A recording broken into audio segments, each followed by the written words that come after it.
Good morning. Good morning. There we go. Welcome to Sean's Mennonite Church.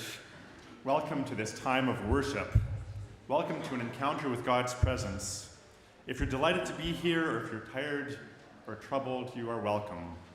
If your faith is strong, or if your faith is battered or frail, you are welcome.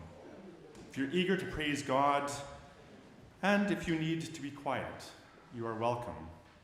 However you're feeling about the events of the past week, you are welcome. Guest or regular joining us in person or online, you are welcome. God is the host, and God welcomes each one of us to worship today and promises to meet us here. If you're new among us and have any questions, our ushers at the back are more than happy to help you out. For those who love to have something to do with their hands during worship, we have a coloring table at the back, and we have a puzzle table at the back on that side. So feel free to get up and move to those spaces if you'd like to work on one of those things while you listen, while you worship this morning. After worship, there's coffee and goodies and conversation in the atrium, and then at 11, we have Christian education for all ages. Adults will meet back here to continue hearing a little bit more about our Mennonite Disaster Service, our MDS trip that we're focusing our worship on this morning. And then there's Christian education for all ages downstairs at 11 o'clock. And youth and junior youth, you might want to head down there right after worship. There will be treats of some sort downstairs for you. A few announcements this morning. This week is the week leading up to National Truth and Reconciliation Day, and so there are some buttons out in the atrium there if you'd like to wear a button. I forgot mine this morning, but they're out there, and feel free to pick one up. And of course, next Sunday is the day after National Truth and Reconciliation Day, so if you want to wear an orange shirt as you come to worship, that'd be great.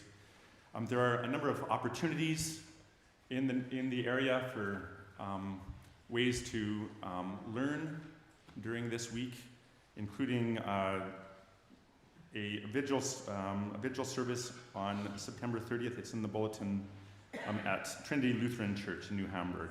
So that's one opportunity. There are others in the neighborhood that you can find, and please feel free to kind of figure out what those are and attend something this week.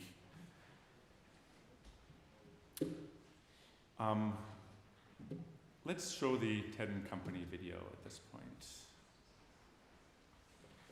One more Hello there, I am Marie Pavey, and I am excited to welcome Ted and Company Theatre Works back to Wilmot with their play, We Own This Now.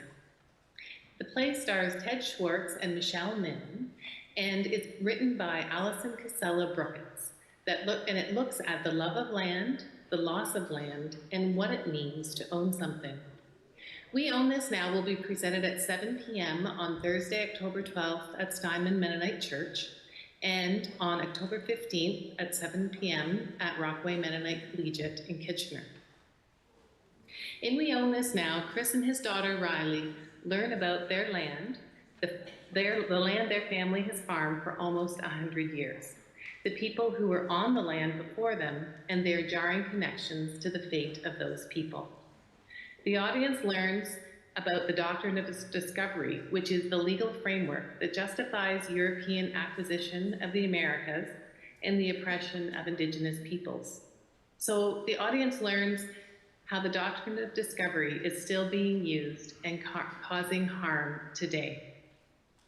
The play is sponsored by Sean's MSO Committee, MCC, the Wilmot Ecumenical Working Group on Indigenous Settler Relationships, on which I sit, local churches and church groups, businesses and individuals, as are listed here, and a few more that have been added since then. We want to say a big thank you to our supporters. Tickets are available through the link in your bulletin and the weekly church email. I hope to see you there.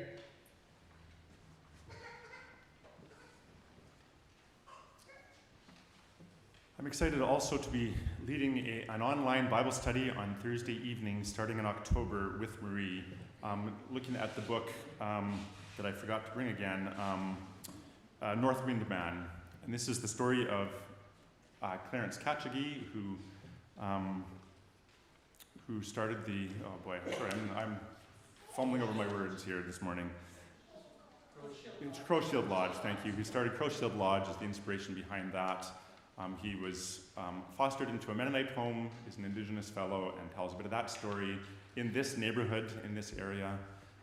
So it's a book that's well worth reading and well worth discussing, and so we'll be having online 1 hour Thursday evenings starting in October with Maria and I to look at that book more closely. Last announcement, next week, just a reminder that next week is our annual meeting. There will be a finger food potluck, so feel free to come for that and to join us for the meeting in the afternoon. Today in worship, we're hearing from our Mennonite Disaster Service volunteers, our MDS crew. 16 of us headed to Nova Scotia in August and worked in places like Blythe Bay, Sydney Mines, and Lewisburg in response to Hurricane Fiona. As we share some of our experiences, I want to acknowledge that today is the 1-year anniversary of when Fiona swept through Cape Breton and devastated so many lives. 1 year ago today. And we are sharing our experiences there today. There were many God moments as we interacted with people affected by Fiona. For me, one of those was in our last day there. 4 of our crews converged on one house to work on drywalling 3 different rooms. It had what I imagined to be a hint of a barn-raising kind of feel, where we were just all these people in one house working together. As I chatted with the owner of the house, he was overwhelmed by the work being done on his home. So grateful. And he also shared a few experiences of his from a year ago. After the hurricane went through, the community was without power for a number of weeks. And since all the meat in all the freezers was going to go bad, this man decided to have a barbecue. And he offered to grill meat for people up and down the street. As they shared food in those first few days, he said the community was being formed in the midst of the devastation. That was fun, he said, even as the destruction on their houses brought tears. I think part of what we did as MDS was to say to people like this that they are not alone. They're seen and they're not forgotten. Let's call ourselves to worship. The slide should be on the screen, and I'll read the light print and you can respond with the bold. We come, for God gathers us here with that community called faith. Where the hungry are served first, where the thirsty drink life's water. We come, for God welcomes us here into that home called grace. Where the naked are clothed in robes of hope, where the stranger is embraced as the long-lost prodigal. We come, for God reunites us here, sisters and brothers in that family called love. Where the imprisoned model justice, where the sick are cradled in God's peace. We come together to worship. Let's pray. Open our ears, God, to hear your word. Open our eyes to see your presence. Open our arms to the embrace of community. Open our minds to the beauty of truth. Open our hearts to the joy of new life. In the name of Jesus, amen. Let's sing together.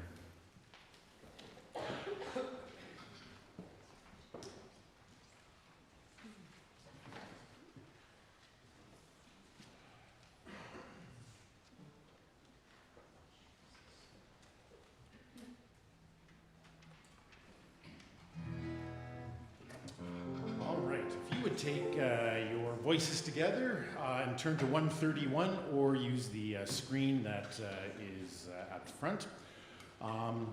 If you feel like it, I invite you to stand and we'll sing all 3 verses. Phyllis, take it away.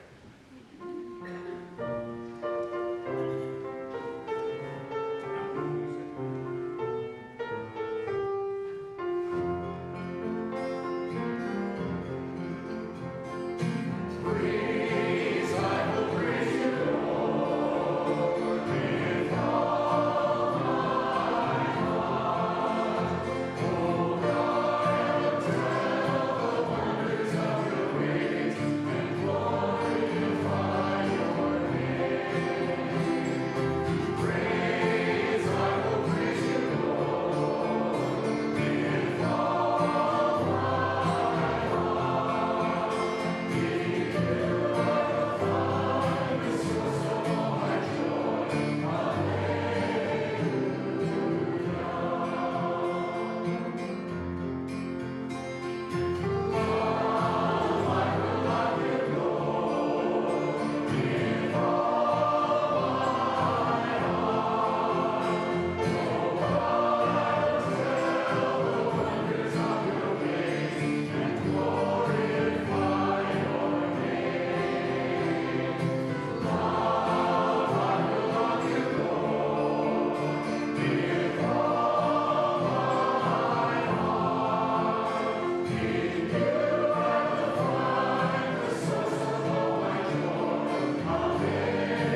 If possible, Jamie, I would like to do, and Phyllis, I would like to do 387 next.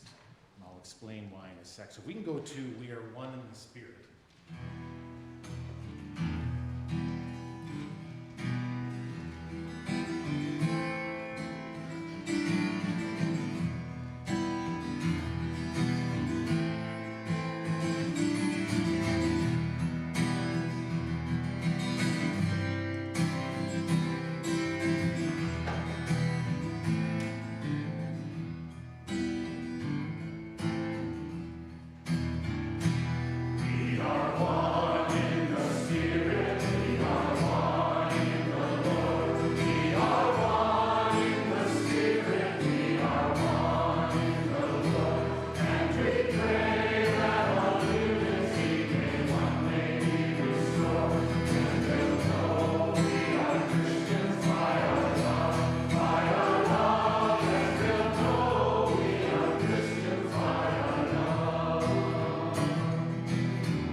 The next song, number 568, is new to us. That's why I'm switching the order.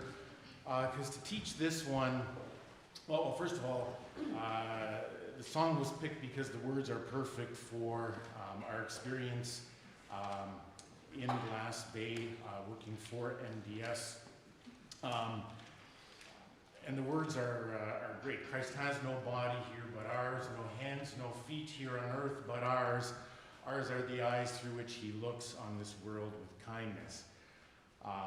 You know, I was amazed in our experience there at Glass Bay how appreciative people were. It took me off guard, partially because we were towards the end of the MDS time there, but driving around in a truck with the MDS logo, we were kind of celebrities, people giving us thumbs up and waving us on. Tammy and Stephen and myself worked on a house. The first day we just installed some flooring, and this was a house that had the whole roof lifted off, and MDS put on it was a flat roof, and they put on a 412 pitch, and so they put over 700 hours of work into this house, and we put in about 8. And yet we were there for the handover of the keys, and they invited us to come back to represent the workers that had helped. The 700 hours of work, we felt completely unworthy as this wonderful ceremony where they're handing a quilt over to the family, and there's weeping, and we're like, and they're thanking us. Thank you. Why would you come half the way across Canada to help us? You don't even know us. And we're like, this has been really fun and gratifying for us. And anyway, we felt completely unworthy. And so this song kind of expresses some of that. We do these things because we think we are called to it. Anyway, I'm going to sing this song, and then I will invite you to sing it with me once more.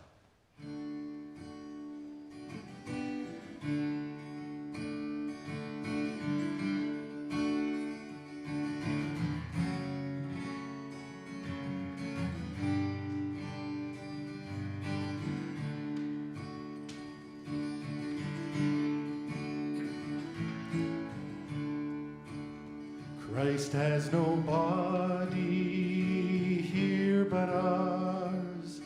No hands, no feet here on earth but ours. Ours are the eyes through which he looks on the world with kindness. Ours are the hands through which he works. Ours are the feet on which he moves. Ours are the voices through which he speaks in this world with kindness.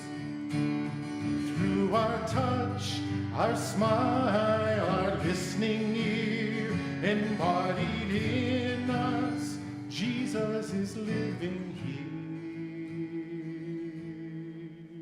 So let us go now, filled with Spirit, into this world with kindness. Okay, please join me. Christ has no body here but ours, no hands, no feet here on earth but ours. Ours are the eyes through which he looks on this world with kindness. Ours are the hands through which he works. Ours are the feet on which he moves. Ours are the voices through which he speaks to this world with kindness. Through our touch, our smile, our listening, embodied in us, Jesus is living here. So let us go now, filled with the Spirit, into this world with kindness.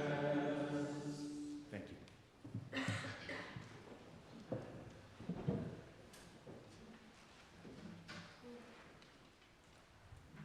We share with God and with our world, with the people of this world, our gifts, our monetary gifts, and our skills and abilities in different ways. There's a plate at the back if you want to share some monetary gifts this morning. We offer all of our gifts, all of our lives to God as we pray an offering prayer this morning. Let's pray. God, whose giving knows no ending, we offer up the treasure that you have entrusted to us. We offer up the skills and time that you've graciously given to us. We offer up ourselves in service and praise. Receive these gifts by your grace. Multiply and use them through the power of the Holy Spirit to accomplish Christ's work of love in the world. Amen. I invite the children to come forward and Kathy for a time here at the front. Who's going to come up here and join me?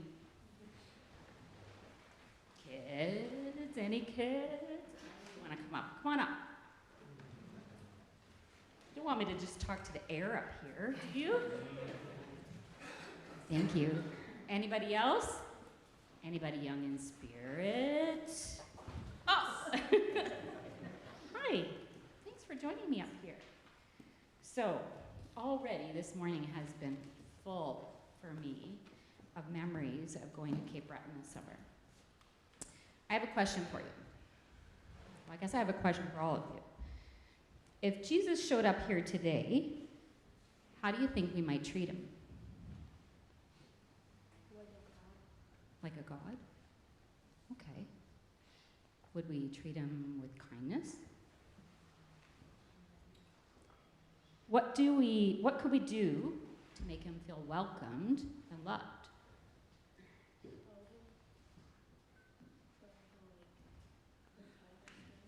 Yeah, we could smile. We could welcome him in, maybe feed him a meal.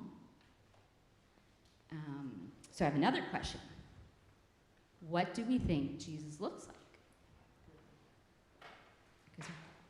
You haven't seen him, right? He was here a long time ago before there were photographs. Do we have any idea what he might look like? I have a couple pictures.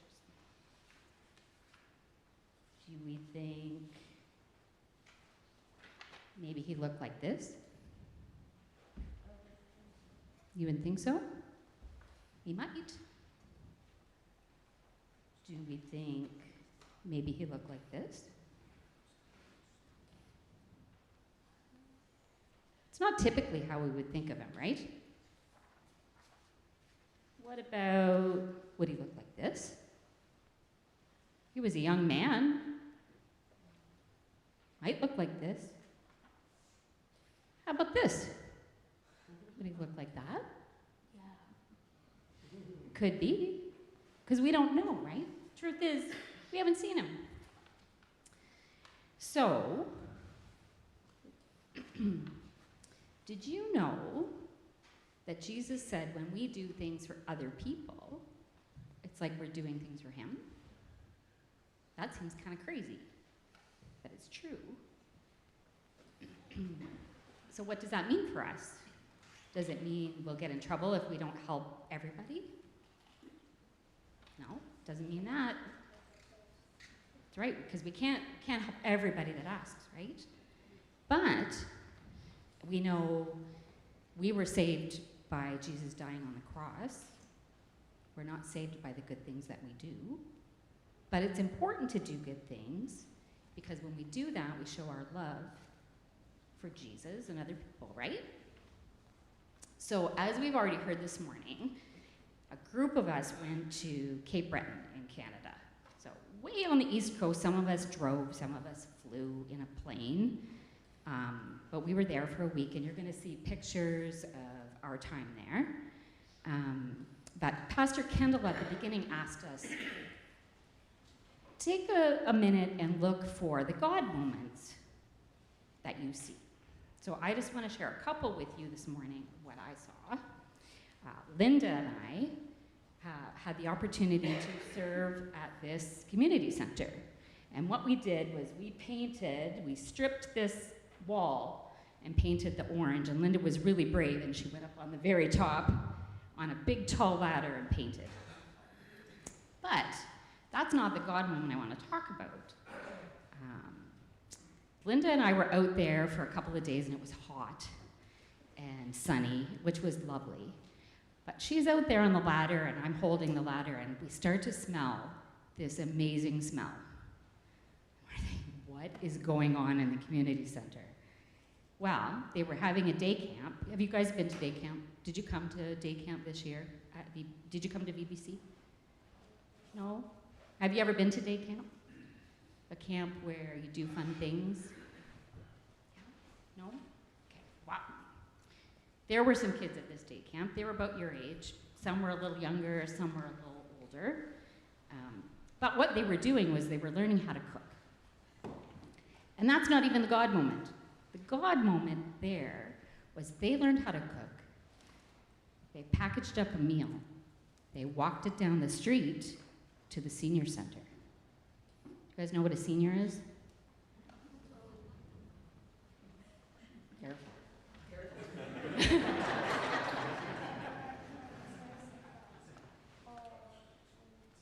An older person, yeah. So maybe a grandma or grandpa, something like that.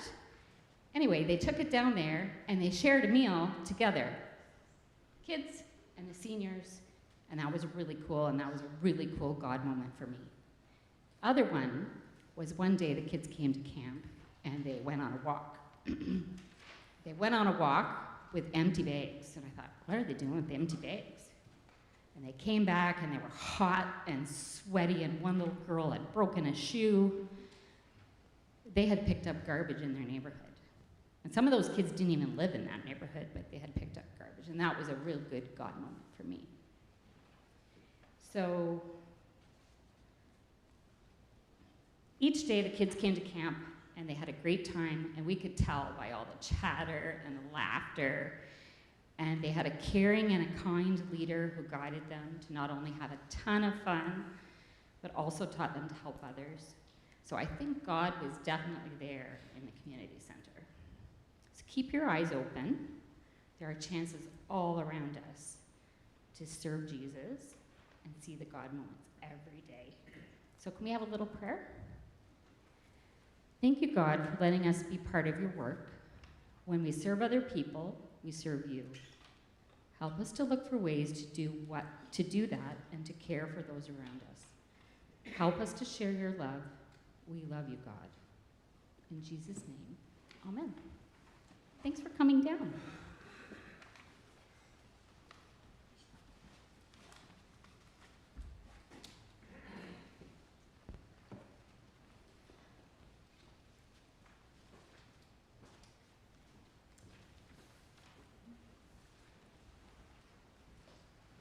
Every morning after we'd had our breakfast and before we started our work, we had a devotional time, and at one of those devotional times, we had this scripture from Matthew 25 that somebody shared. And I think, was that Doug? Doug, was that one that you shared? I think that was the one that Doug shared, was this scripture from Matthew 25. And so I'll read that. Matthew 25, verses 34 to 40. Then the king will say to those on his right hand, "Come, you who are blessed by my Father, inherit the kingdom prepared for you from the foundations of the world. For I was hungry, and you gave me food. I was thirsty, and you gave me something to drink. I was a stranger, and you welcomed me. I was naked, and you gave me clothing. I was sick, and you took care of me. I was in prison, and you visited me." Then the righteous will answer him, "Lord, when was it that we saw you hungry and gave you food, or thirsty and gave you something to drink? And when was it that we saw you a stranger and welcomed you, or naked and gave you clothing? And when was it that we saw you sick or in prison and visited you?" And the king will answer them, "Truly I tell you, just as you did it to one of the least of these brothers and sisters of mine, you did it to me." As we hear some God moments from a few members of the team this morning, I want to acknowledge that we were working on a number of different teams, and we all had different experiences on the same trip. Some of us expected one thing and got something different as we cleaned up brush and lawns, as well as the work on the houses that others were doing. As always with service trips, we come with our expectations and a desire to do good work, and the need or the situation or the particular work doesn't always match up. So I acknowledge that for some of us, this trip wasn't as fulfilling as it was for others. So I've done a lot of talking this morning, and so I want to invite a few other members of the team to come forward and share some of their experiences, some of their God moments on this trip. Katie, and then Doug.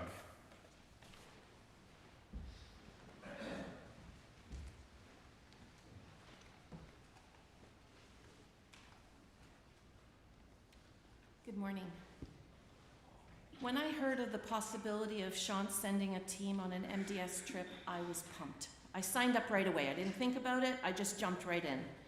My thoughts brought me back to the last few service trips I had done through Sean's, and I thoroughly loved those experiences. As the weeks and months went by and the date came closer and closer, I began to wonder whether I had bit off more than I could chew. Would I physically be able to handle the work or contribute in a significant way?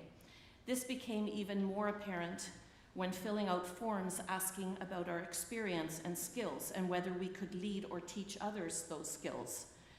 My experiences probably painted a bleak picture, but I felt at the very least I was teachable. Enter my teacher, poor Doug. He definitely wore the white hard hat at this construction site of two. Our job was to tear down a partially built deck and then reconstruct it for women with mobility issues. The homeowner was Natalie, whose huge deck had come down in the hurricane. She and her son had attempted to rebuild, but just couldn't manage it. Natalie in the past had held a good job working 60 to 70 hours a week in a remote location for 20 days and then home for rest for 10 days. A series of incidents with bad medical care resulted in the amputation of her right index finger and a steel rod in her leg after a knee surgery that left her unable to walk well after 10 months of recovery. Natalie told us she had to move her bedroom to the main floor living room because she could no longer go up and down the stairs.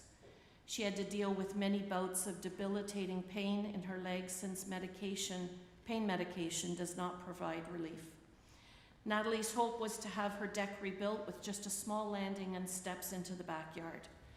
This would give her the needed second exit and considerably reduce the number of steps needed to get to her workshop. We had no idea what that meant at first. We certainly saw a lot of discarded and piled wood on the driveway and around the large shed. Over the 3 days we worked on the project, Doug and I got a closer look at who Natalie was. One day she had about 10 turnips on her counter that she had bought cheaply and was going to freeze for the winter when it would be too expensive, she wouldn't be able to afford it. Natalie talked proudly of her 10-year-old grandson who comes every weekend to stay with her, helping her around the house and her teaching him to cook healthy meals for himself. She showed us how she took the wood from her destroyed deck and made churches and Christmas trees from the spindles to sell, along with other crafts, at Christmas craft shows in November. The money she raised with the sale of her crafts paid her heating bills for the winter.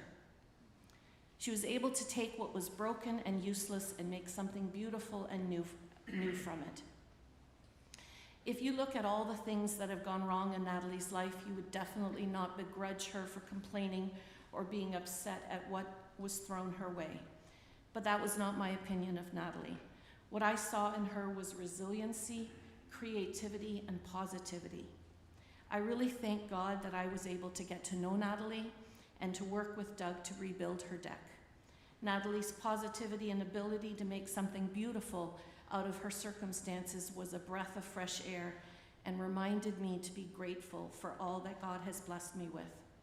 This trip helped me to realize again that God can use me, even with my inexperience, even with a body that is often in pain. He needs only my willing heart and open mind.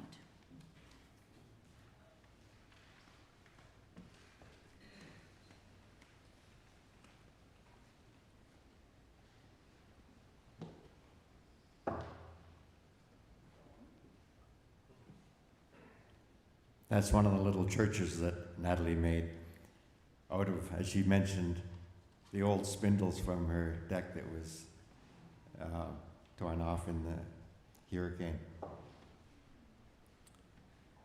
So, maybe I can begin by saying if you ever need screws put in, call Katie. She's very experienced with a cordless drill.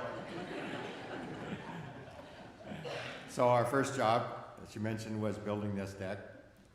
And partway into the first day, we realized we had some lifting to do that was going to take a third person. And obviously Natalie wasn't somebody we could ask to help.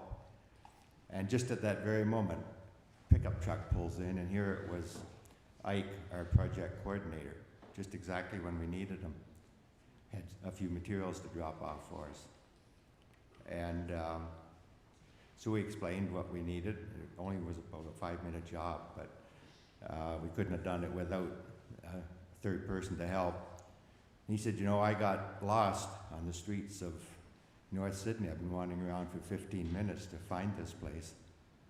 Had that not happened, he said, I'd have been here, dropped my stuff off, and been gone before you even knew that you needed me. So we saw God in that moment. Second job that it was assigned to, and Katie again is my helper, there was a front deck on a house that had a sag in it about like this, which Ike, our project director, said it was like the back of an old mare, and that was a pretty good description. We got there, it had to be jacked up, and obviously it had no support. If you walked on it, it just bounced. So thought, not a big job, get that jacked up, get it supported.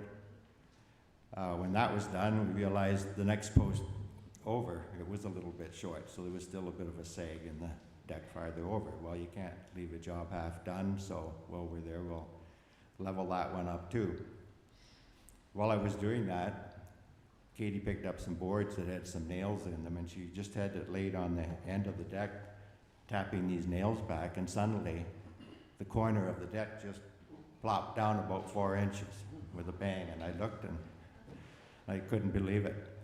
And I thought, wow, this is turning into a lot bigger job than we anticipated. We were supposed to have this up and fixed and out of here and on to our next job this afternoon, but obviously that needs to be fixed yet too. So I don't know what it was sitting on, but it obviously wasn't solid. But you know, after thinking about it, I realized the following week there's going to be a crew there setting scaffolding up on this deck to put siding on the house. Had that not dropped down while we were there to do it, it probably would have happened the following week, and it could have been disastrous with somebody up on top of scaffolding. So, you know, was God's hand involved there? I'll let you answer that question. So we have a slideshow that we put together, a bunch of pictures that have been taken, and maybe we can pull that up on the screen here now.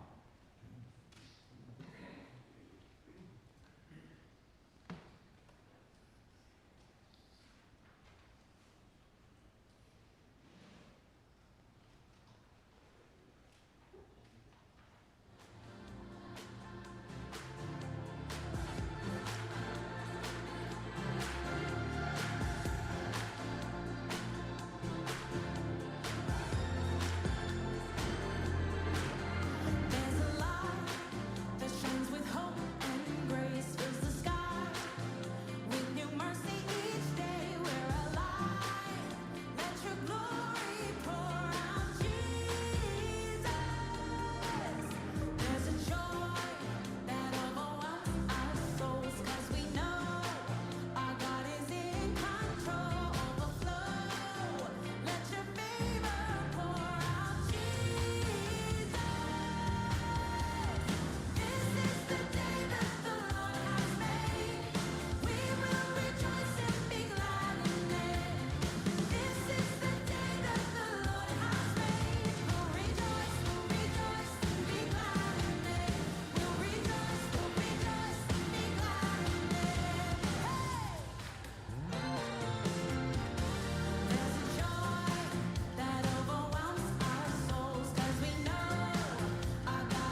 Sheila. 13 years ago, we as a family took a trip to PEI, Cabot Travel Trails, and Nova Scotia. I remember saying to Ron, someday I want to come back out and do this trip again. Well, I sure didn't realize that it was going to be an MDS work week all these years later that was going to be the reason for our going again.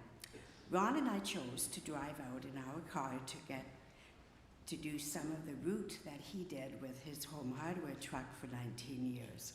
So we took 4 days of driving, seeing God's beauty of rocks and trees, trees and rocks and water along the way. I have heard of MDS for many years, so now it was my turn to get involved. Seeing God at work in the Cape Breton area was easy enough when Ike and Roman gave us our daily reports from the homeowners who gave us their repeated thank yous to them. Phyllis and I were on yard work most days. One home of an elderly couple where the missus had Alzheimer's. She kept looking out her window or out the door. She wanted to see what our group was doing. And finally, one of the ladies went to her and said, "Come on outside." And she was just so happy to see that we were cleaning up their backyard. Ron got up on a roof one day, and another day he made a shelved cabinet for food for people to come and get at a community center. My days were filled with weeding, painting a porch with Phyllis, cleaning a stovetop for a man, Ben. Each of us have our own skills, and by all of us doing them, we helped people have hope. Being on this MDS trip was so helpful in knowing what and how helping people in need can make such a positive difference in their lives. Thanks be to God.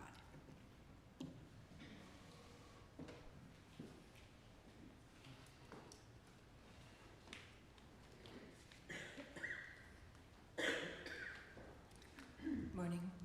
As Sheila mentioned, we worked a lot outside, 4 days of the week, not necessarily just the two of us, but with different groups. And I told the group this morning, every time I see goldenrod, I go into post-traumatic stress disorder because it was so high and uncuttable. And thanks be to God for Linda, who on the 4th day when we drove up, and I'm thinking, you've got to be kidding me. It was a corner lot, and she thought this, well, you were saying that there's no way this is going to be a community garden this year anymore, and so she checked with the powers that be to make sure this is really what they wanted, and God, in the form of Roman, drives up later, honks his horn and points at us and goes, "That corner." So we were at the wrong corner. We were at the wrong place. So I call that a God moment. But what I really wanted to share was the place that Linda and Kathy worked. They had 2 representatives that came and spoke to us on the Wednesday evening, just talking about what their place does. It's a very large variety of activity that goes on there, right from small children having care to people with addictions, you know, all involved in that same area. And excuse me. So they spoke about inspiration and how people lose their inspiration.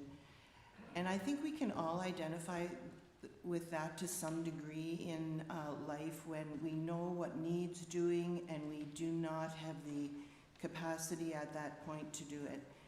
But the home that you spoke of, Kendall, that we were at the last day, we were a very large group there. There was a lot of work to be done, and Sheila took on the stove because there were so many of us. There was not a big house, so we were sort of walking all over each other, but she took on that stove and asked permission, "May I clean your stove?" And he said, "Sure," because you don't want to offend people or embarrass people. So she did that, and I was with upstairs. We all wore masks and 95s. It was tough to see. And then some of the group left to go to the mine tour just because of scheduling. So we are now a smaller group. And as they left, I noticed the stove was not put back together. And I said, do you think you should get that put back together to Sheila before you leave? And she said, no, he said he'd do it. And I'm thinking, but will he? And because now picture this place, we've gutted 3 rooms. You're working, Sheila, in the kitchen, and this is a gentleman who, as you spoke, what he did with when Fiona hit, he had now had a new roof. He had gone, since Fiona, he had gone and bought, or not bought, I don't know if he went to a thrift store or a place that's free, but got all the paint he could, mixed it all together, and came up with this sage color and painted his house after the roof was put on. And then, of course, we were doing repairs because of the damage done in the house. But as we continued working, because I'm thinking, will he really put that back together? And I come down the steps later, and this stove is sparkling clean, put back together. Sheila had started washing some of his dishes. He had dried them, put them away, and was washing more. And I thought this was this inspiration that they were talking about. Somebody starts or helps or gets them going, and he completes it. And it was a moment to me to realize on a very large note what a little bit of inspiration can do.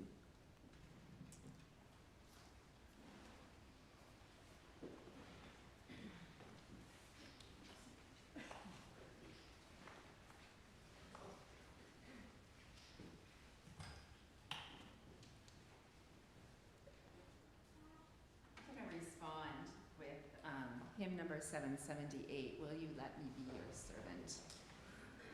When you go on something like this, you expect to serve, but you are rewarded and served back.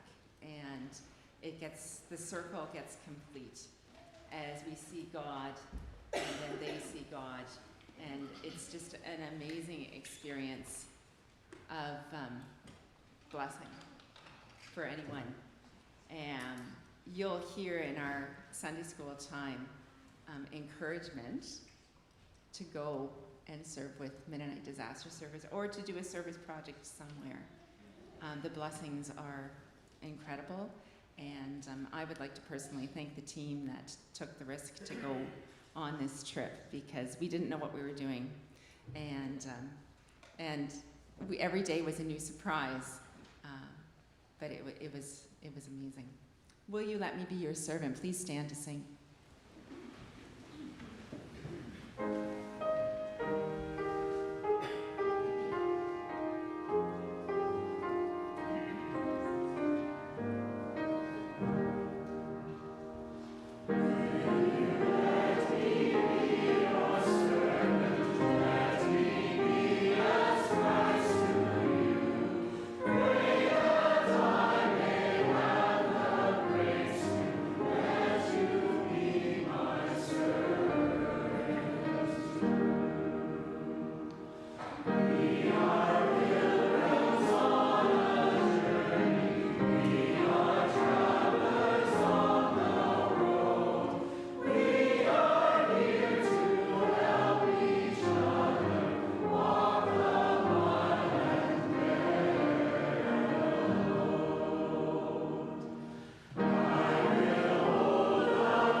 if you've been here over the last month, you may have encountered or taken part in the process to find a replacement female elder.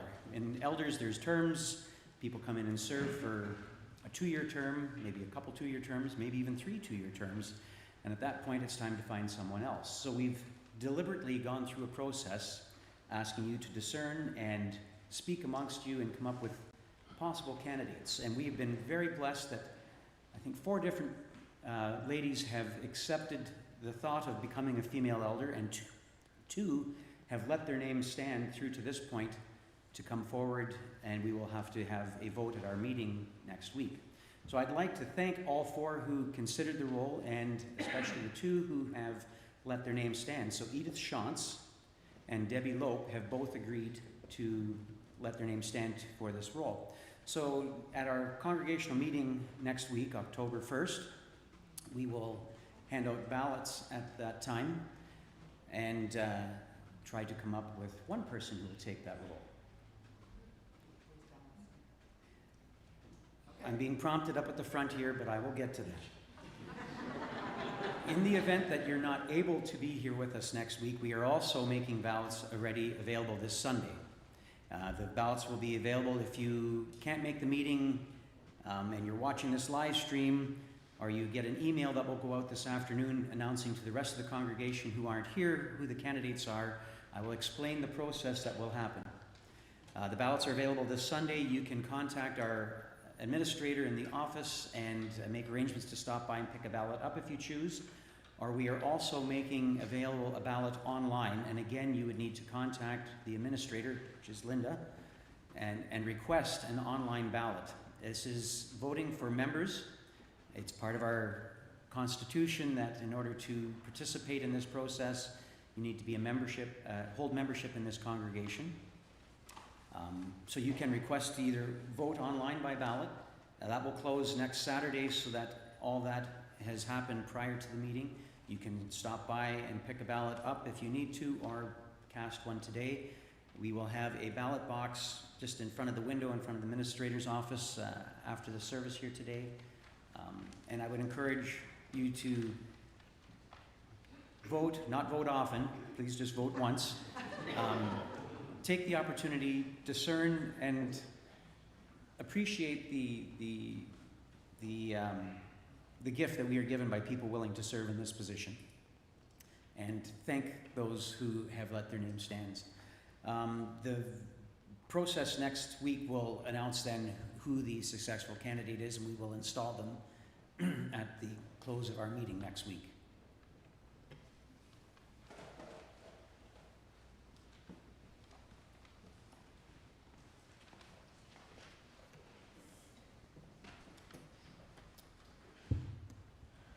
As we close the online part of our worship service, I invite those online, if you want to stick around. The live stream will start again at 11 o'clock when we get to our adult Sunday school time. So a benediction for those who are worshiping online. The love of Christ ever enfold you. The love of God ever encircle you. The fellowship of the Spirit ever enrich you, now and forevermore. Amen.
As we begin our Sunday school sharing time, welcome to come on into the sanctuary.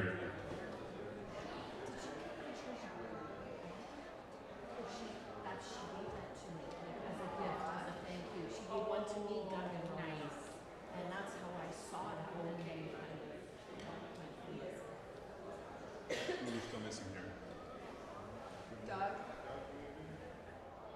Doug and Sheila, or is Sheila going downstairs? But she's probably teaching Sunday school.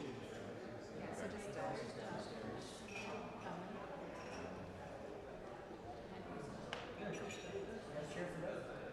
We got one right here. Mike's here.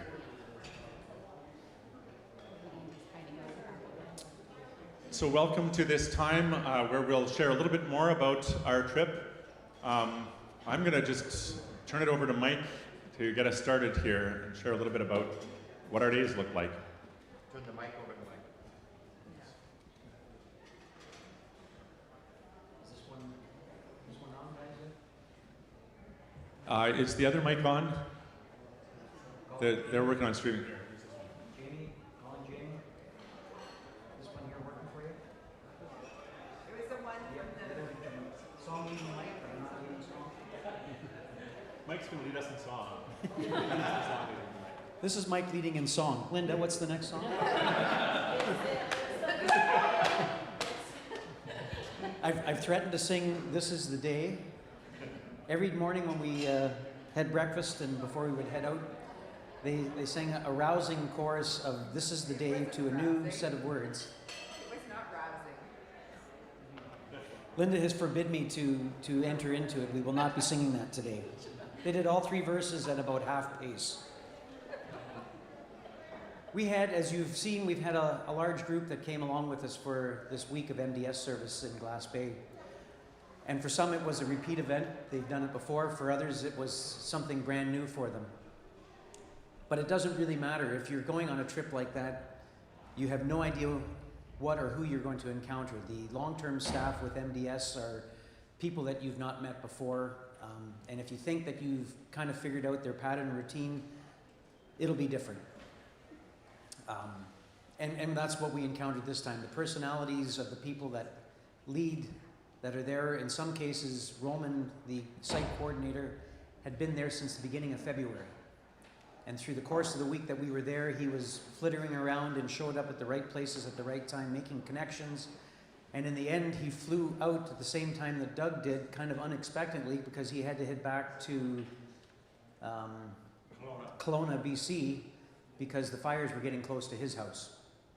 And I never did hear what the outcome was of that was, but that was just the nature of how things roll with MDS. Everything is fluid and moving that way. So my task is to give you a bit of an insight as to what a day might look like serving with MDS. So we made our way out to Glass Bay, which is on Cape Breton Island in Nova Scotia.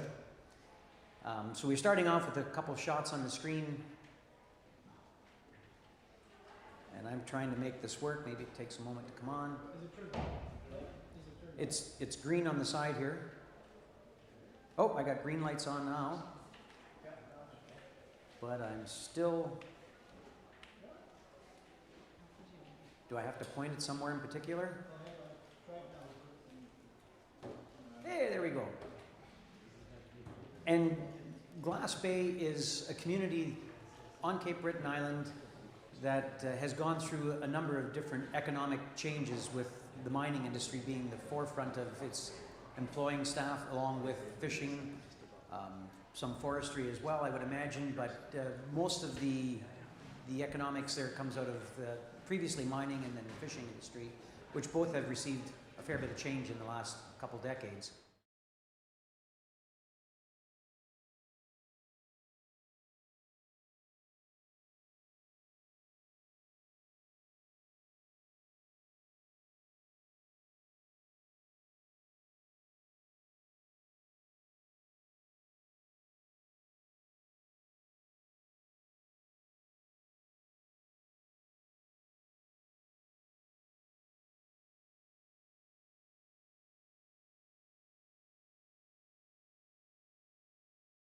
And you could see the house that we worked on.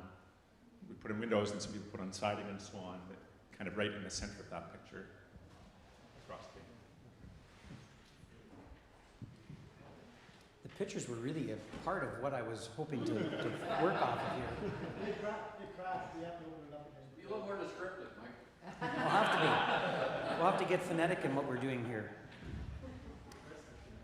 So we arrived, we gathered as a group, and we all met at the Protestant church, which was graciously donated to MDS to use free of charge for the time that we were there. And they took over the gymnasium. They manufactured rooms to make sleeping quarters for everyone that was there, and carried through with an orientation the first night. Introductions were made, and then quickly they move into let's get this planned out mode. So after all the introductions and the first orientation happened, group leaders met and they tried to figure out what to do with this group that has arrived on their doorstep. So with the help of a few of our group that were along that might have insight, and all the forms that were filled out, because you have to list your skill set and your experience and what you're able to participate in, so that they can have an idea of to what task to get you to work on. MDS is, as Linda described, a well-oiled machine. They had to have at least 5 or 6 trailers like what you see on the screen, and each one was loaded with an astonishing amount of tools, and not just old things that had been donated and cast off by someone else. Whatever they needed, I think they have a budget. They went out and purchased. There was cordless tools, there were air compressors, air lines, safety equipment, any hand tool that you could think of, and multiples of every one of those. I kind of wanted the sunset picture at the end, but it is of the site where we're at. They also have several vehicles, and again, I don't know how the acquisition process works for that, whether again they're donated, but there was some fairly substantial equipment that they had available to us that way. They also work well with various other organizations. So Samaritan's Purse, if only by the words on the side of the van, of the trailer, must acknowledge the efforts that MDS puts in, and provided them with a shower trailer. So that's what this trailer that you see there right now is. They make space so that at the end of your day you do have a place to come. The church is a wonderful place to be, but it would not have the facilities to take the 20 people that are there during the week and give them the ability to each have a nice shower at the end of the day. Make sure you clean up after yourself, because your mother's not necessarily on this site. But all the products that you need to do that, including laundry, were made available in that trailer. So 10 o'clock at this site wasn't just lights out. I mean, the lights went out at 10 o'clock, but you could have a flashlight. But thou shalt not make any noise was the commandment. And it was held to. I mean, if you looked like you were going to be a rowdy bunch at 9:30, they say, you realize that you will need to have this quieted down by 10 o'clock. This situation was different than most that we've been in that the long-term volunteers cohabitated with us. I'm going to forward through here because I think you can see in the background here, they actually took this gymnasium and they fabricated living accommodations. So the plywood dormitories that you see there were anywhere from a couple of twin beds in a room to possibly 4 bunks. So in each of those little quarters where everybody went for the night, but the long-term volunteers were right there with us as well. So the cacophony of snoring that happens at 10:01 to 6:01 when the lights came back on was tremendous, and the plywood did not do much to stop it. I thought you said it had to be quiet. Earplugs were a definite asset to get a good night's slumber.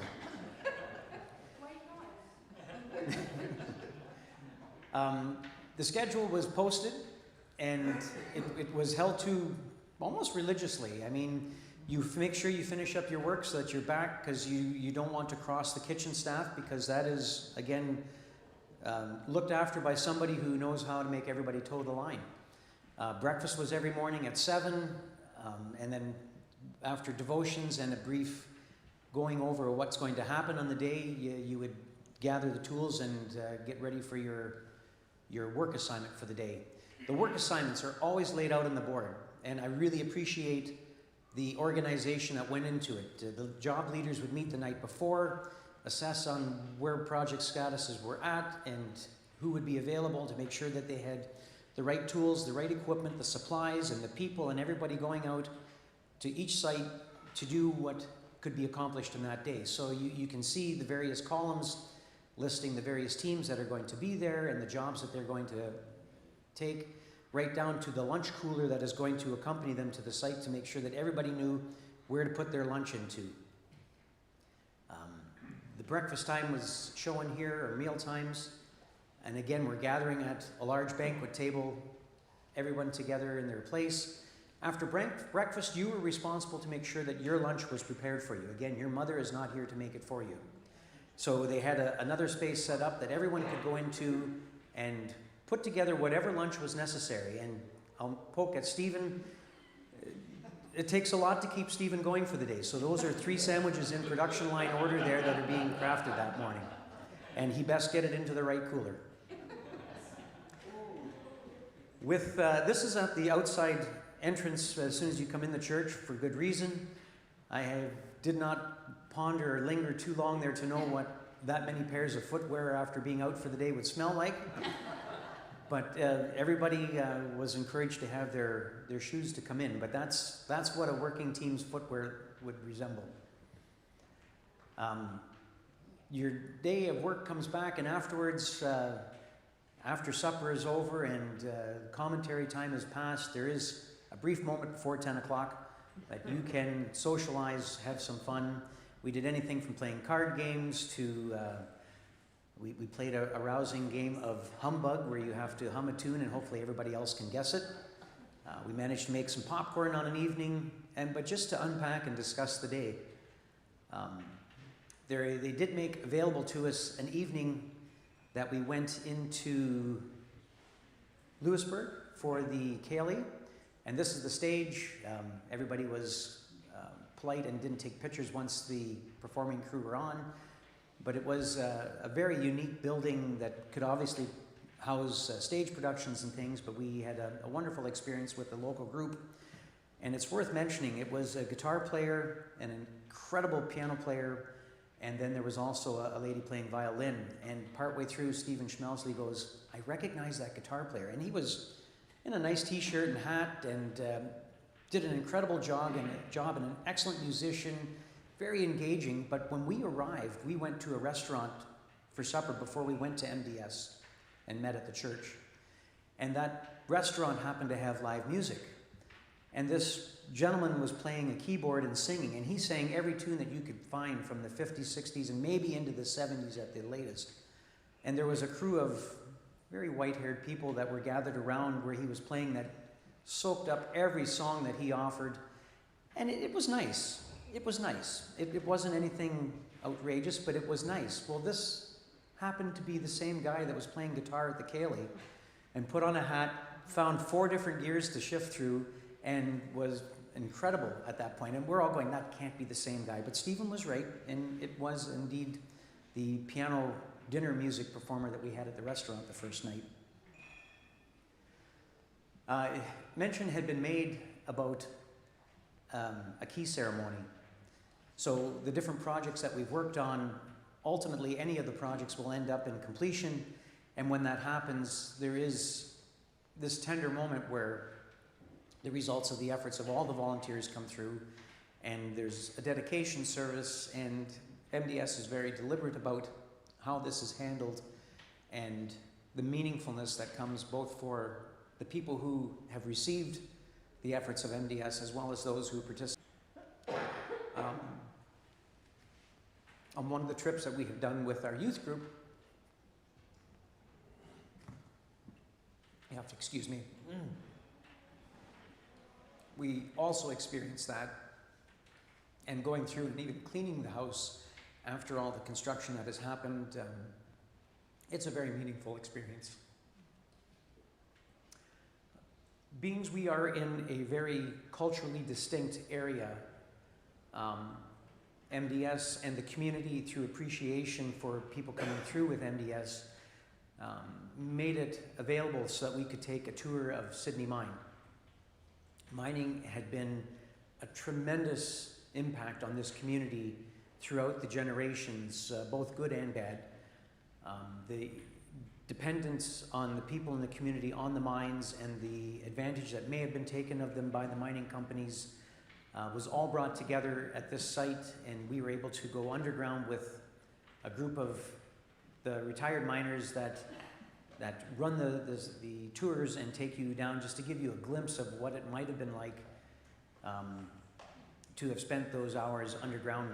You don the attire, you travel through some of the mine shafts that had previously been used, and then they have lots of different displays depicting what actually took place and what mining life was like at that time.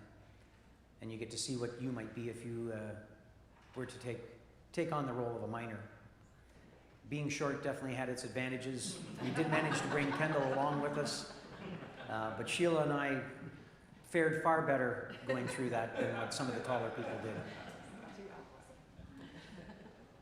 Typically, the way MDS works is they have long-term volunteers, and any of the job sites that they have, or we'll call them serving sites. When we're in Canada, it doesn't matter as much, but if you're in the States, you wouldn't want to call it a work site or a job site or anything like that. You are volunteering and you are serving, and you wouldn't even want to say that you're working. Those would be phrases that you wouldn't want to say, but in Canada, we're not burdened by that.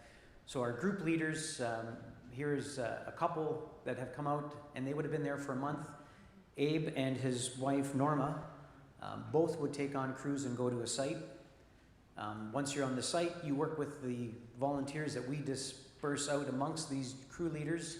So you have Stephen and Denny, who, again, these group leaders will have different skill sets, hopefully that match up with the tasks that they're doing, but not always that directly, but they do have the awareness to lead a job site and to accomplish the tasks that we need to do. And these tasks ranged anywhere from siding to painting, to drywalling, to yard cleaning. This is Thomas.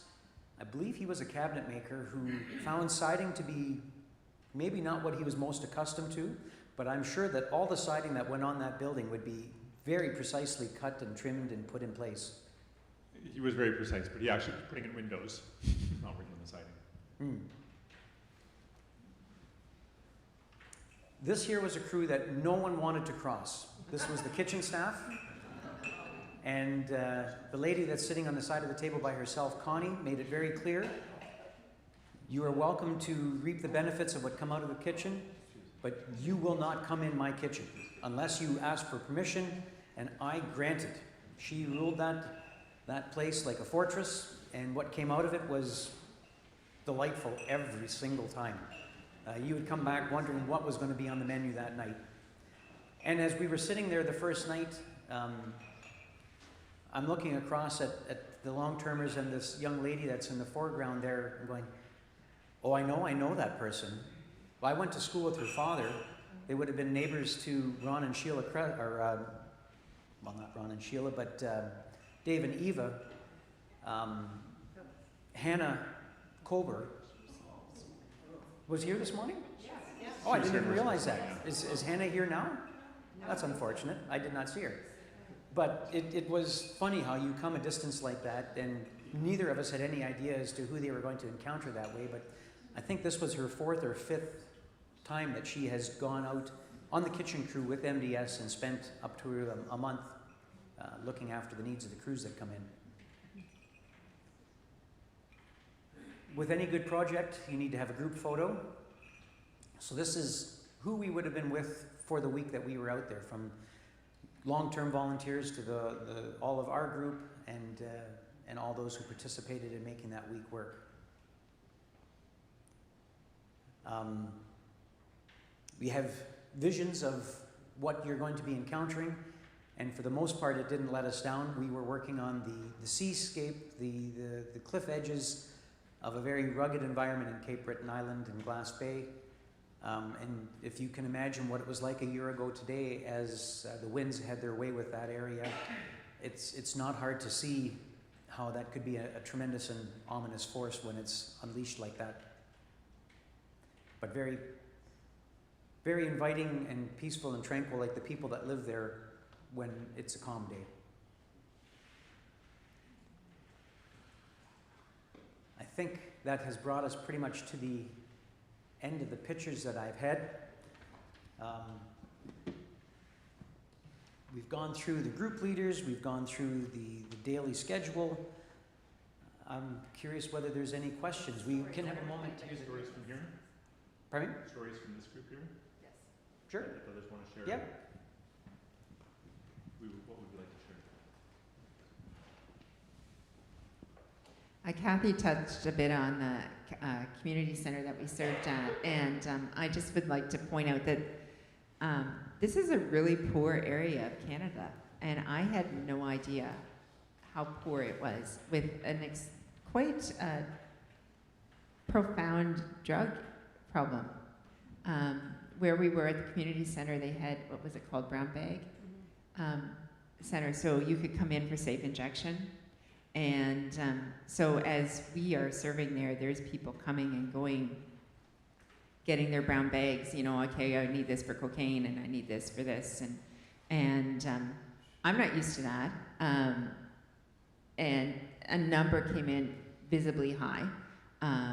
And the real weird part of that is the kids' camp is going on at the same time. So there's the kids in the community center doing their thing, having a great time, and then there's these people coming in who are stoned. And so here we had this drastic contrast, and the staff there were extraordinary. That they just rolled with whatever came in the door. And so there was double security to get in. You had to ring to get to the first level, and then you had to ring to get to the next level, and that was an important part of it.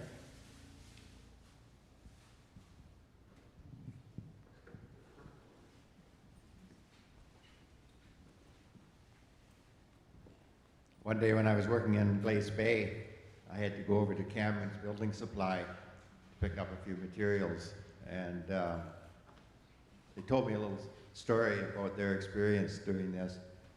The winds topped out at 215 kilometers an hour, and so when it was over, there were just trees down everywhere. Everything was shut down, all businesses were closed, and as Kendall mentioned in the service this morning, power was out for several weeks. But Cameron Building Supply knew that people needed things. And so they opened up on a Sunday when everybody else was closed. They couldn't run credit cards, obviously, with no power. People couldn't go to ATMs and get any cash. So what they did is they just wrote out hand invoices, put on the person's credit card number, and took down their phone number in case they had any issues when they went to process the cards. Well, they said by the time the power came back on, several weeks later, they had a stack of invoices about that high. And a lot of these people they'd never seen before. They didn't know who they were, but they knew they needed things. And so they gave them what they needed.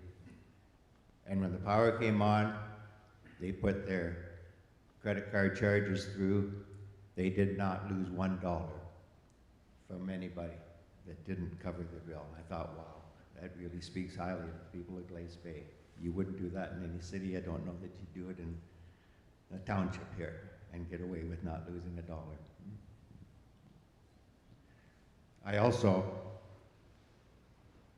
I brought along some comments from some of the letters that people wrote in to MDS just to state their appreciation for what was done. I'll just read a few excerpts from some of them. I want to let you know that when you answered my email, not only were you helping someone with a leaking roof, you were changing the outcome of an entire family's life. I have seen my daughter go from hopelessness and despair to gratitude and hopefulness for her future. Another one says, I can't even express how much of a relief this is and how grateful we are to you and your team. You guys are truly angels, and it brings me to tears to even think about the kindness and compassion that you have shown to my family. You are changing lives every day. Words cannot express the gratitude that I feel right now. I just walked in and found my daughter sitting on the kitchen counter in tears. This is not an unusual occurrence these days, but today was different. They were tears of joy and disbelief. I thank you from the bottom of my heart. This has taken a great burden off not only my daughter, but myself. It's hard to sleep on windy nights, worrying if the roof will be there in the morning. Mother says, you don't understand how much you are changing my mother, sister, and my lives. She has always worked so hard to make anything and everything happen for us. And I am so grateful that God has found a way to give back to her. You guys are truly amazing, and we are so blessed to have you and your team helping our family. We will be forever thankful. Now, this is my family so grateful for a fresh start under a safe, secure roof. I cannot find the words to convey how grateful we are for everything you have done for us and continue to do for others. You have reminded me there are still good people in the world.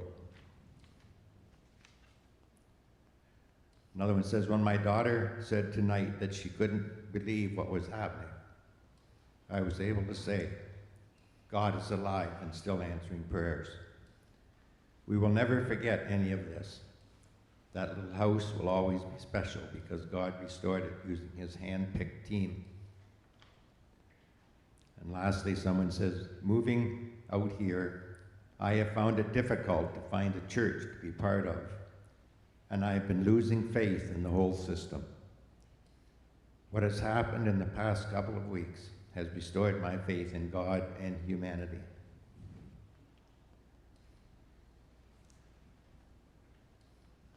I'll maybe share one more story, and it's really Tammy's story, but I think I want to share it. Tammy and Stephen and who else is with them? Henry.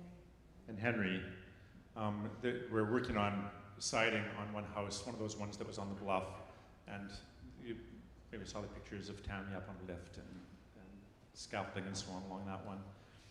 And we also, my crew, replaced a window in that house. A lot of work being put in that house. And the woman who owned the house and that we were talking to there, and I think Tammy particularly connected with, has cancer and is dying of cancer. And so we're working on this house for this woman who is kind of in the last part of her life.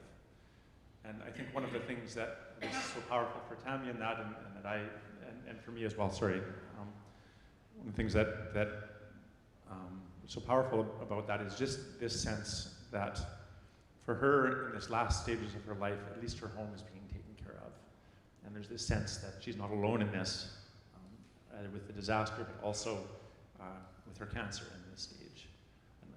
And so that's a little bit of, that was one of those really kind of powerful stories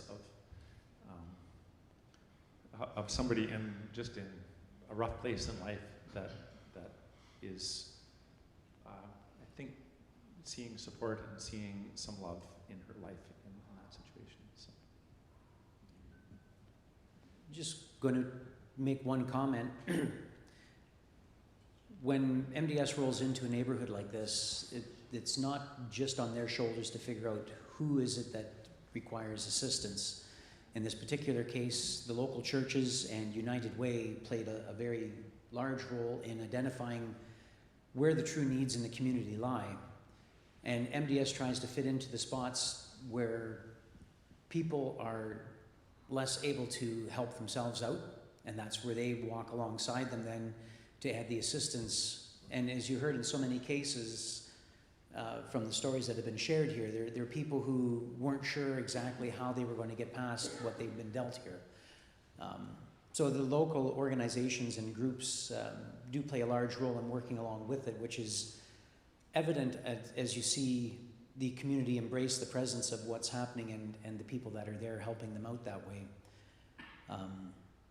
It was mentioned earlier that it didn't matter where you were driving, where you were walking. If you went into a store to pick something up, you immediately recognized if you had the t-shirt on or if you just looked like you were from away, then you are likely with a group that's here helping us out.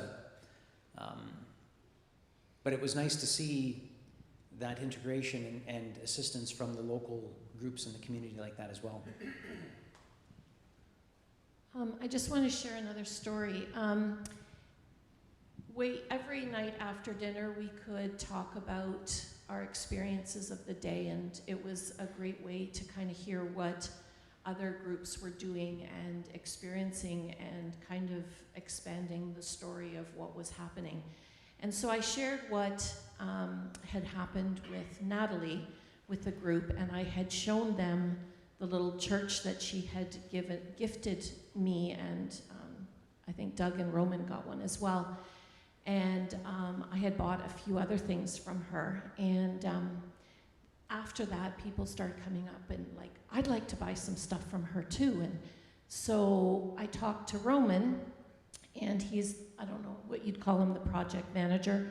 He'd been there since February, and he was one of the, well, he decided to work on her home. And so he had kind of said, I had heard him over talking that he was going to go and see her, pick up some material and possibly buy some stuff. And so I said, oh, I've heard other people want to buy things too. And so he arranged for her to come to the church that evening. And so she had a helper with her, and she brought all kinds of her crafts and things like that. And it was overwhelming. Like, everybody came and bought stuff from her, and I would hear over and over again, like, here, like, mine's $20, here, take 25. And you could just see the tears rolling down her face. Her money little jar was completely full, and before everything got packed up, Roman set Doug to start counting, and he ended up buying 120 items so that he could buy or give everyone in his church a gift at Christmas. And it was just overwhelming to me, the generosity and how much her life was changed and touched. And to be able to have a small part in that is an incredible feeling.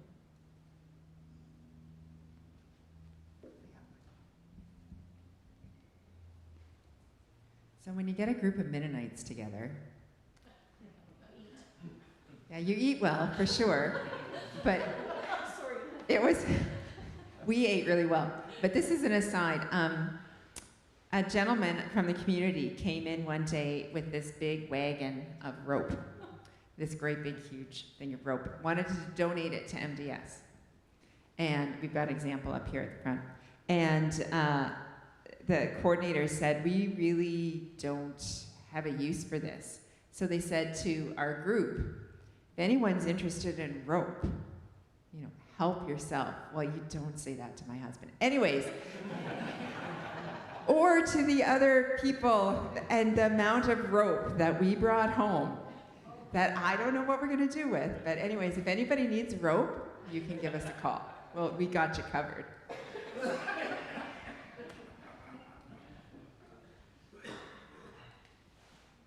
it have a stamp on it?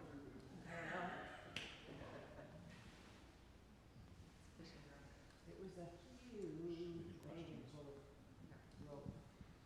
Does anyone out there have any questions or things that they'd like more information on? And I have a mic for you. I've got 1, 2, 3. Just a note of curiosity. Your shirts are different colors. Was there any symbolism that, or real reason for that, or you just chose the color you wanted? First come, first serve.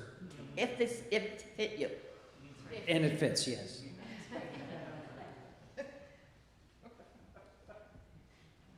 I know that Henry mentioned about not feeling worthy because he had said that they'd done 8 hours of work. I know you were gone for a lot longer, and I'm just wondering, did anybody tabulate up the number of hours? Was it just 8 hours that he worked on one house, or how much time did everybody put in, given that you had to travel all that way, like in terms of, I think you're gone 2 weeks?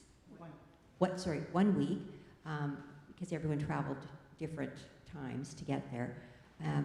So less the travel time. By the time you got there in the week that you were there, to do the work. How many hours of work did you log out of the whole project?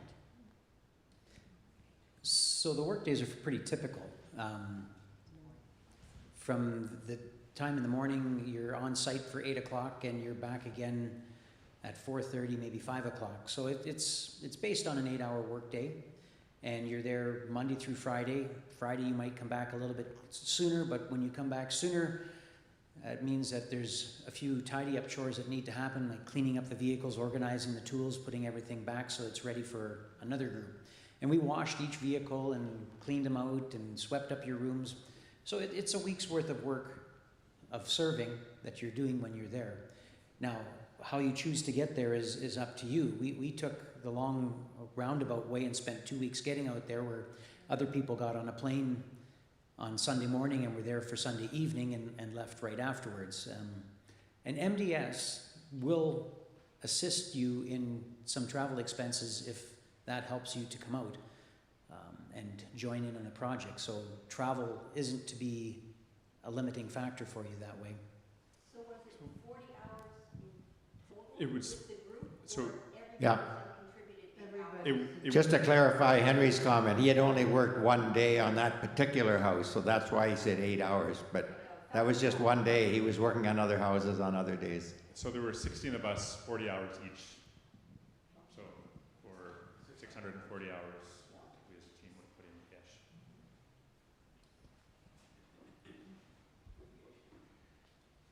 First, I just want to say thank you for doing this. For all of us who couldn't have been there and maybe even wanted to be there, that will live vicariously through you. So thank you very much for that. Now, I do have a question that might be a little bit harder and a little bit personal, so it's up to you on whether you want to share or not. But for us who weren't there, I love the stories that were given, and I love the God moments and that sort of thing. I'm curious if you found any God moments, or how did you reconcile personally with the people you could not help, right? Like it's always easy to find those God moments in something you've done, but when you see so much and you can't do everything and help everybody. Were there any God moments, or how did you reconcile that personally on the people you could not help?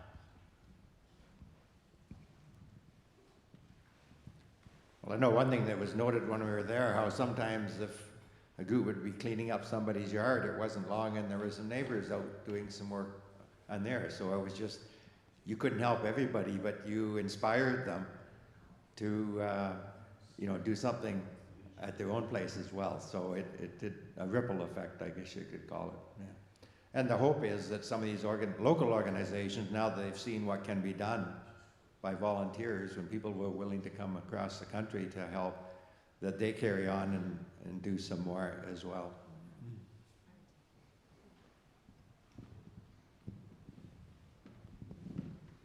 The last day, thanks for your question, Chad. The last day when the group of us converged on Ben's home, we didn't get it done. So you leave there wondering, there's only one more week.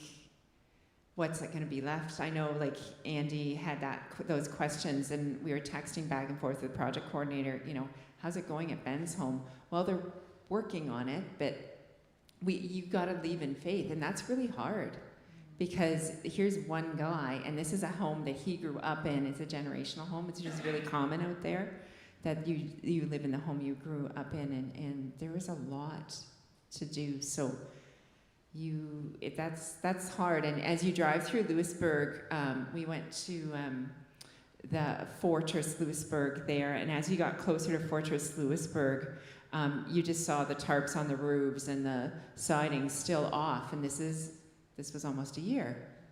And insurance, government assistance, all that kind of stuff, where is it? I don't know. And I don't think the people know either.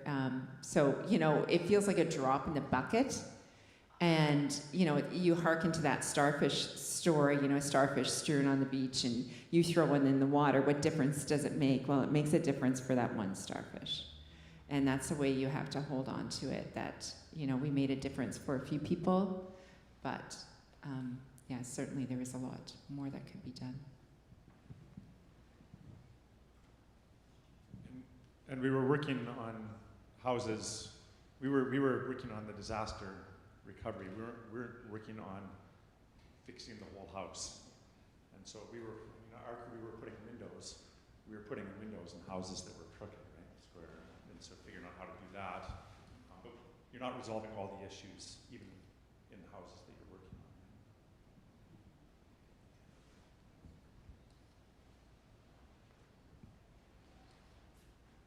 on. I think we had heard that one of your coordinators was from BC and had forest fires. Just wondering if there's an update on that. Nobody has heard. I do know the reason he left down there is he had a call from his wife on the Friday evening that she's on notice that they might have to get out on 30 minutes notice to be packed up and ready to go. So that's when he made the decision to fly home. He was up till 2 o'clock in the morning to get a flight lined up to get back to Kelowna. So we were on the same flight from Sydney to Montreal, and that's where he was making connections. By the time we landed in Montreal, he had a text from his wife that she's already left the house, she got told to leave. His plan was that they had a motorhome and they had a small car that they would tow behind the motorhome. So he thought if he goes home, they can load up the car, load up the motorhome. He would drive that, she would drive the other vehicle, and they'd have a place to live until they could get back in. But like I say, by the time he got to Montreal, she had already had to leave. But he did fly back out again the following week for the celebration for the closing of it. But I never did hear how he made out with his house. He was in South Kelowna, and I don't think it was affected as much as West Kelowna. So my assumption is that his house was spared. But I thought, how awful when somebody gives up 5 months of their life so that other people can have a home to live in, and then if he would lose his own. But I haven't got confirmation for sure, but I suspect that he was spared. I just want to say how touched I am and grateful that we have such wonderful representatives of Sean's Church, and how meaningful it is to know that this group, each one of you, represented all of us, those who couldn't go, those who didn't go or weren't able to.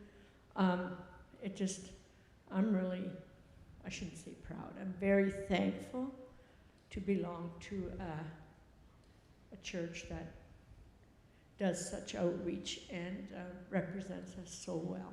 We're thankful for each one of you.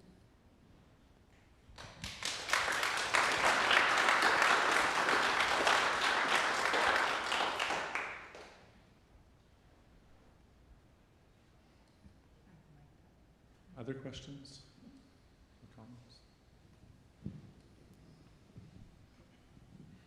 My hope is that people get inspired. MDS told us that the next location they're moving to in Canada is in BC, and it will be a rebuild.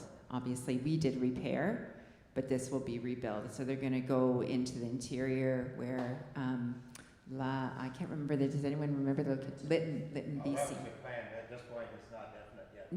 No, they're looking into it.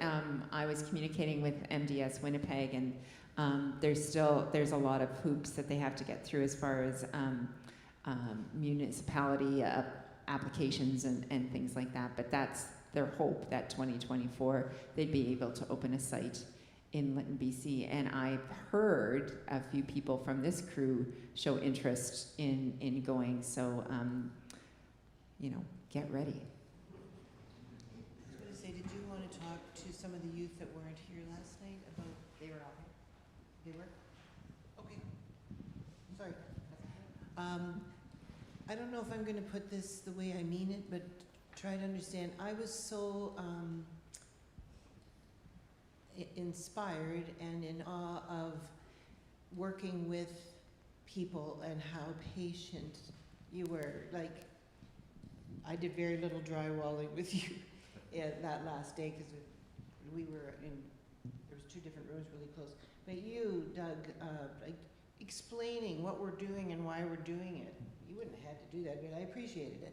And Ron, when I asked you what I can do, and just so patient, and Andy, I saw you on the ladder in that painstaking hole that the guy wanted in the roof, remember? And he just so, just hold the ladder because it's shaking. But I mean, I just think, well, it wasn't a very sturdy anything. All safety protocols were followed. Absolutely. Absolutely. No humans were killed in this endeavor. That's right. And I mean, we're talking, for lack of a better word, we were black when we got out of there. Like, we were just black. And I don't know, we just all did our thing, and be patient, and pardon me, and what can I do? And it just was a real team effort that really inspired me. Hi, I'm Dwight. I just have a question. If anybody knows about MDS, the big picture, because my impression is there's been more and more climate-related disasters around our continent. So how is MDS doing? Are they growing their budget and growing their number of employees? And like, is there more and more projects like this that are being undertaken?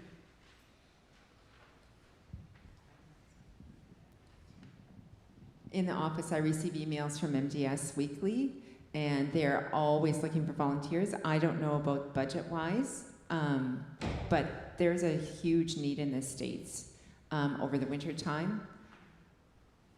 So there's lots going on. They're Florida and Louisiana, and they're back in Crisfield where we were with the youth when we went in 2017, I think it was. They're back there because floods have happened again. Like, you're right, Dwight, the amount of devastation that, you know, I know some of the people from our MDS are watching online, so I'm sure they're burning to answer your question. But there's definitely a need for volunteers still, and especially skilled trades. What's happening with these people in the meantime until their homes can be rebuilt?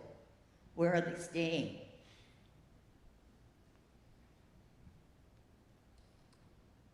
No answers? Some of them are staying in houses that are not in great shape. Substandard. Yeah, like some of the people we were working on their houses were staying in the houses. In houses that needed some work. In a case when natural disasters strike like that, there's different government organizations. So in trips that we've done down into the States and to the Carolinas and places like that, FEMA is a government organized response that comes through, and they may place house trailers there for people to move into. It varies from location to location as to what the needs are, what the availability of moving in with friends and relatives or things like that. So there's not one blanket answer, and MDS is not involved with that. That's local community making do however they can until things change, and the change is slow. The one trip that we went on into, was it Princeville, North Carolina, was for building houses to replace houses that had been taken out by Hurricane Floyd, which went through in 1999, and I think it was 2007 when we went down there. It takes on all different kinds of shapes and forms. Like this experience that we've had here in Cape Breton Island, MDS being in and out within a year of the hurricane striking is not typical of how things work.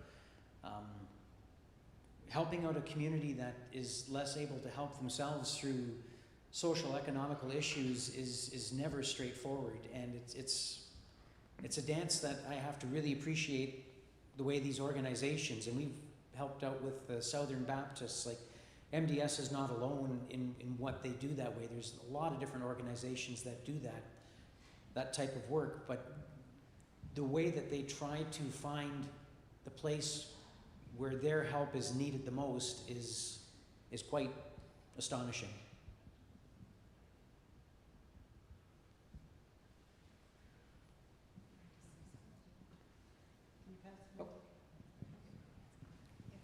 So when it was first presented to go, I found Ron and my hands going up right away. Now that Ron's retired, I can do lots of things that we couldn't all these years. So when we signed up and I heard roofing, siding, getting on roofs, I knew I couldn't do that.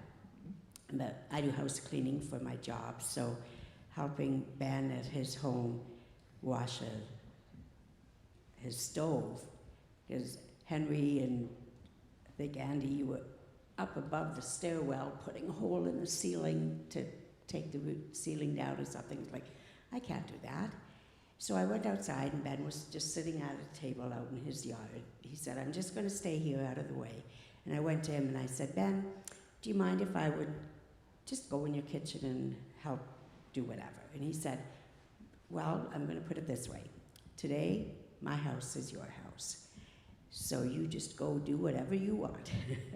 And then I talked to Roman and I said, do you mind if I would do this? Because there were a lot of people there, like Norma, who was my site person.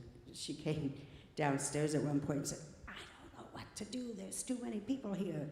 And so I said, well, do the dishes, or maybe something like that. She didn't. She found something else. But I was told at 20 to 12 that, oh, you get another hour to clean. And so I was cleaning, and but his stove was really dirty. And then about 10 minutes later, I hear somebody saying, okay, the group going to the mines, leaving in 10 minutes. And it's like, I'm not done. I need to still clean this. And so I was glad then later I heard that Ben finished up his stove. I had everything else washed. And then I want to say, as much as we did work, I did get to celebrate my birthday with this wonderful group of people. They sang happy birthday to me. I got to go for food first for the meals, and they treated me so nice. And so going to an MDS service, like we get the Hammer, is it called the Hammer magazine, and we read the stories and we see the people volunteering and we see the finished product. And then, so I just want to say, me going on a 1-week term just opened my eyes to see how, like I said, people helping people and giving the hope. I heard that different times throughout the week.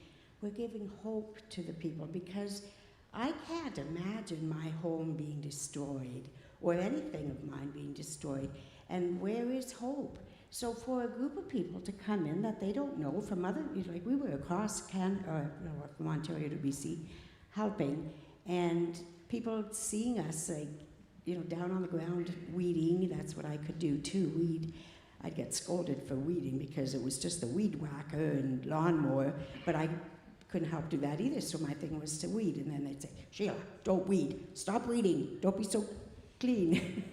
And so it was just nice to see people come by and say, oh, thanks for helping. And so it's giving me a totally perspective of now when I look at the pages of the Hammer, I can say, I did get to help do that now.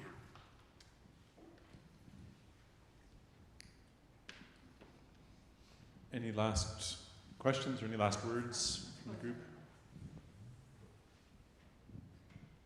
I just want to acknowledge there's a few people from our team who weren't able to be here today. Stephen and Tammy Schmelsley, Anson Agats, who, is a 22-year-old going with us. So we kind of said, are you sure you want to? And he was all in. And the good thing was there was a few people there from colleges that had been there for a few weeks. So there was 3 others there his age. So phew. And he seemed to have a good time. And every time I looked over at him, he was sleeping. But Anson can sleep anywhere. Anyways, Anson was along, and Henry, and who else is into here?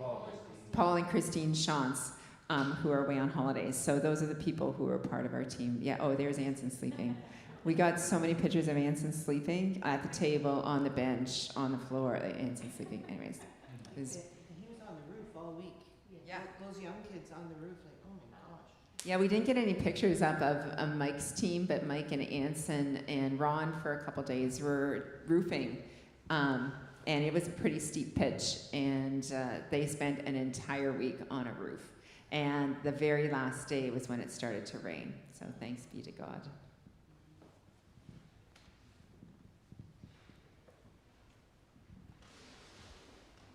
Well, thank you all for coming. Just to update you on what's coming in Christian Ed in the next little while. Next week, we are beginning the series that Henry gave us a bit of a preview of. Henry is going to be starting the book study on the relentless elimination of hurry, right? Is that what it's called? So, book study. So looking forward to that starting next week. And that will be a 4 or 5 week kind of series, skipping Thanksgiving, but then carrying through. So looking forward to that. Come back for that. Yeah. Thanks to each one of you for being here and sharing as well, and of course for the team for going on the trip.